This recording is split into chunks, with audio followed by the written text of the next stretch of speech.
Hello! Today I'm going to talk about Korean surprises and banking systems here in Korea. I'll start with Korean surprises. You're going to find out or learn about these during orientation if you haven't already heard about them. But they're very big, and they're basically, Korean surprises are basically an expression that we use here as the way Koreans function, or just generally with each other, and just at work. But you're going to experience it more at work because that's where you're going to spend the majority of your time.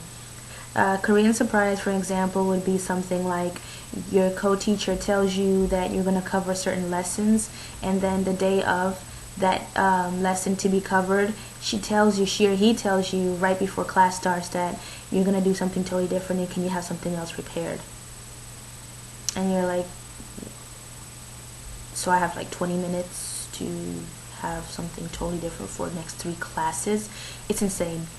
I don't know any one foreigner thus far that has gotten used to that. It's something that I just can't get used to, because I think I'm always worried that if something doesn't go right and there's a problem, they're not gonna say, let's all sit down, let's have the foreigner teacher and the Korean teacher, let's all have sit down and discuss what went wrong. I feel like the fingers are going to be pointed at me. She doesn't know what she's doing because she's new in the school. So I always want to make sure I'm prepared, and for you to change things last minute is just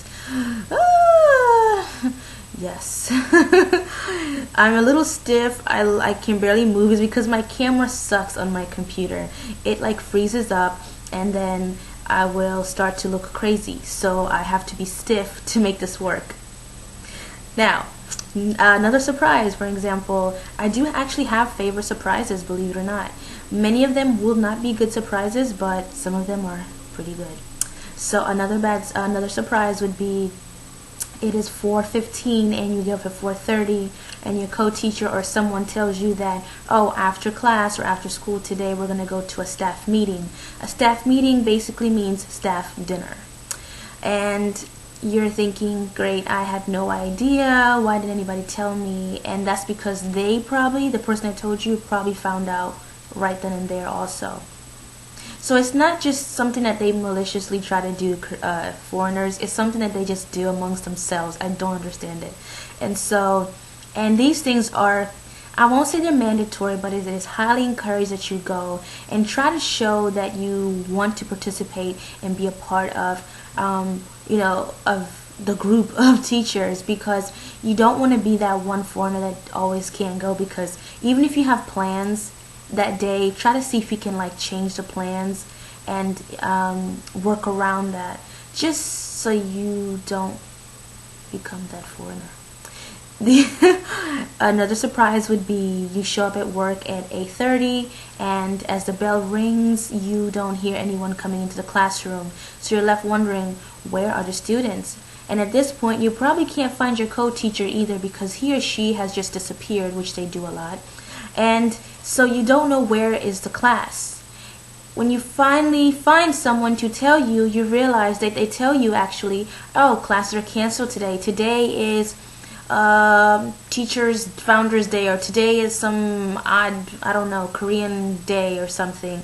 And you're like, oh, I didn't know. Or today is testing day. Oh, I had no idea. So you have no classes to teach. You're going to get that a lot. So yeah, so you just sit there and you have to desk warm. I've already talked about desk warming. I hate it. Another thing is surprise, which I actually like. Well, I kind of like the cancel class is not that bad, but it just kind of sucks because you come to school prepared to teach, and then you're like, I have no classes today. Okay, I'll just find something to do. The other surprise would be, which is something that happens very, very, very rarely. It depends on the school though. Some schools may do this more often, but my school, not so much. I have a lot of facial expressions going on today. I'm not sure. It's probably part of me being stiff and not wanting to move, so I just move my face instead of my body.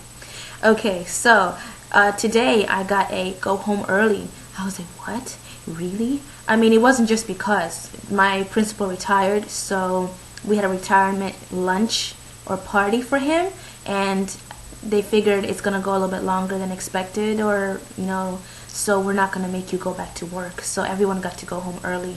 Yes, this is the first time in 6 months that's ever happened to me, but it is by far the best Korean surprise. Now I'm gonna jump into banking systems. This is very frustrating, and I am hoping that I can alleviate some of those stressful moments that you're going to experience with a bank here. Now, when you first get here, your Korean teachers are going to try to set up a bank account at a bank that is closest to either your school or your home, because it is convenient. What you don't know is that a lot of Korean banks here have these small branches, and then they have the big branch. The difference between the small branches and the big branch is huge for foreigners. A small branch is a fine branch. It's a good branch. You open up an account and you get a check card, and it has a Visa logo, and you think, I'm set, I'm good to go. And you try to purchase something online, card does not work. Why? Because small branches are limiting to what you can do. You cannot do online banking with them. So I really shouldn't say small branches and them as if I've had different accounts at different banks. I can only speak of one. But according to what some people have told me, the banks are pretty similar here. Yeah, the majority of the banks, not all. And so you're like, what? I have to go to the main branch. It makes no sense, because it's the same exact bank, but there's different branches. So the big branch is the branch where you want to try to convince or tell your co-teacher to take you to open an account that day. You want to open an account at a main branch, a big branch, and set up online banking immediately. And the thing is, the Korean teacher won't know the difference, because for them, they don't have to send money overseas to their American account, so they won't know that you have to go to a big bank to do something like this. So you kind of have to tell them that it is better for a foreigner to open an account at a big branch, and then you can, if you want to, explain further if they are requiring more information as to why you have to open an account at a big branch. When you go to the big branch, you're going to save yourself some time and a lot of headaches. I am just now, after 6 months, finally got it together. And the reason why, it's not that I couldn't do any sooner, but I encourage you to try to do this when you first get here, because the first 2 to 3 days are going to be dedicated to you and accommodating your apartment, taking you shopping, taking you to the bank and setting things up for you. So you want to take advantage of those days before you start classes, because one thing about Korea and teaching here is they may not say it to your face, but you would certainly feel this feeling that they're tallying up your days that you asked to leave early. Why are you asking to leave early? Because the banks close super early. For example, my main branch closes at 4 p.m. I get off work at 4:30, so I would have to leave early. But what I have to do is I had to space out the times I asked to leave early, and that's why it's taken me 6 months. And it feels like they're tallying up your days.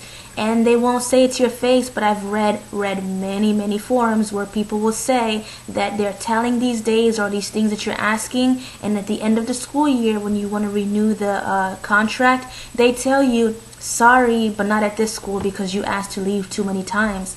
And you're wondering, why didn't you tell me? If I had known, I would have limited how many times I leave early. So you really want to take advantage of taking care of this bank crap madness the beginning, as soon as you get here. Now, there are other banks that I feel, or I've heard, are better for foreigners. For example, I've heard that KEB Bank is best for foreigners, but it depends where you live, where you're located. My KEB Bank is too far from me, so that's not going to work. I'm never going to make it to the bank on time. So I was stuck with Nonghyup.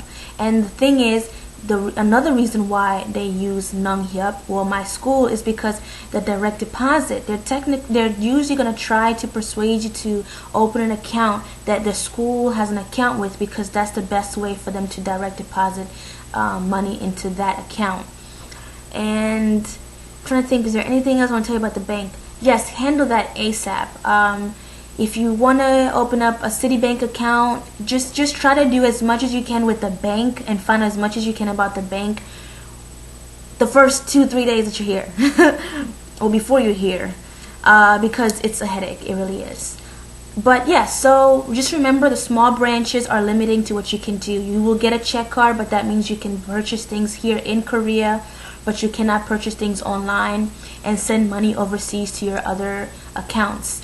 The big branch is gonna be the one that's gonna allow you to do all those things.